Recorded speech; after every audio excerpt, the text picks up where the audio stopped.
You might have heard of libraries. People used to get books there.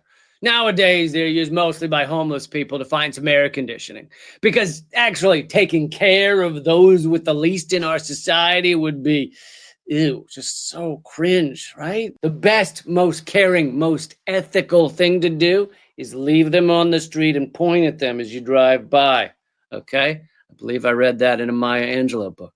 Anyway, as I recall as a kid, we would go to the library, we would pick out a book we wanted to read, we'd check the book out, and it was all free.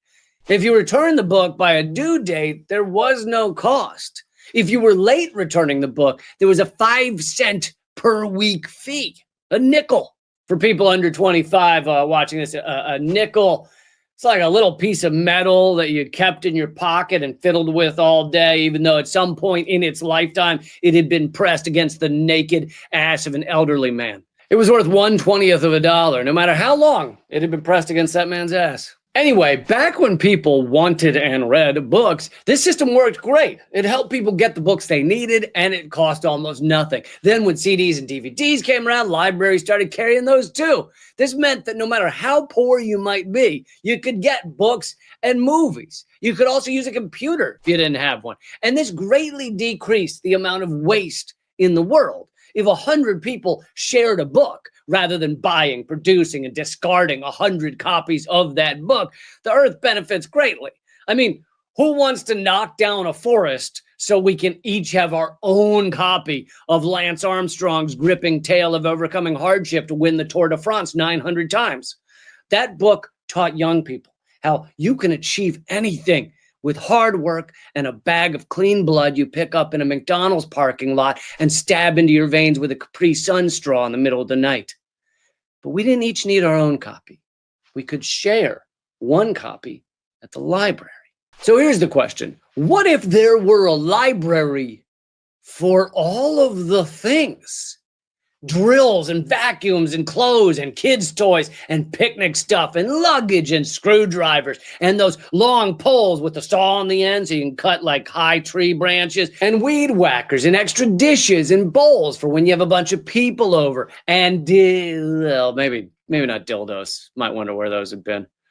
Certainly nowhere worse than that nickel in your pocket. But you get the point. You could check anything out of the library, just like a book, and return it in a few days or a week. You save tons of money. We all create less waste. The spotted owls get to live. It's all good. So what's the problem? Why aren't we doing this immediately? People would just steal the shit.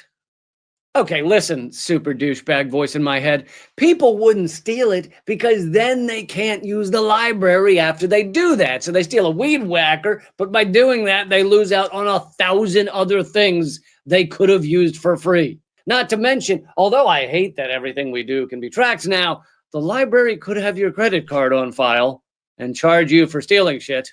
It's not that hard. In fact, I think there's a type of business where they let you take off in one of their cars and they just kind of expect that you'll return it.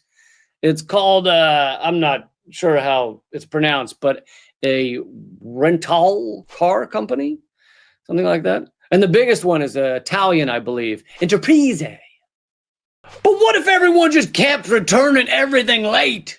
Well, then clearly the community would get together and staple that person's ears to the lamppost in the middle of town. I think that goes without saying. But if all the stuff were at the library, it wouldn't be mine. A, why are you still yelling? B, yeah, it would belong to the community. It wouldn't belong solely to anyone. If you desperately need that thing 24/7, like you need to know the drill is yours at all times, even though you only use it once a month for 3 minutes, you just need to just hold it and caress it and know it's yours, then you should see a therapist because that's a serious issue. But don't worry, in this wonderful new economy we're creating, mental health care would also be free. But if this is such a great idea, why haven't we done it yet, huh? There's got to be a reason it sucks balls. A, seriously, you should back off the human growth hormone, okay? It's making you crazy. B, the reason we haven't done this yet is because #capitalism and consumerism. There is the cultural understanding that everything has to be owned so that we can talk about stuff like this. And that if you're in the middle or upper class, you just buy anything you have even a passing thought about. What? There's a device that can automatically pour water into my cat's dish without me having to bend over at the waist once a day? That needs to be mine in the next 7 seconds. But the real reason there's no library of everything is because just the idea of it would undo all of the capitalist indoctrination. The belief that you have to work your ass off so that you can buy all of the things. A library of everything could spawn all kinds of dangerous ideas. What if there were a community garden, but it wasn't like a garden, it was like a whole farm?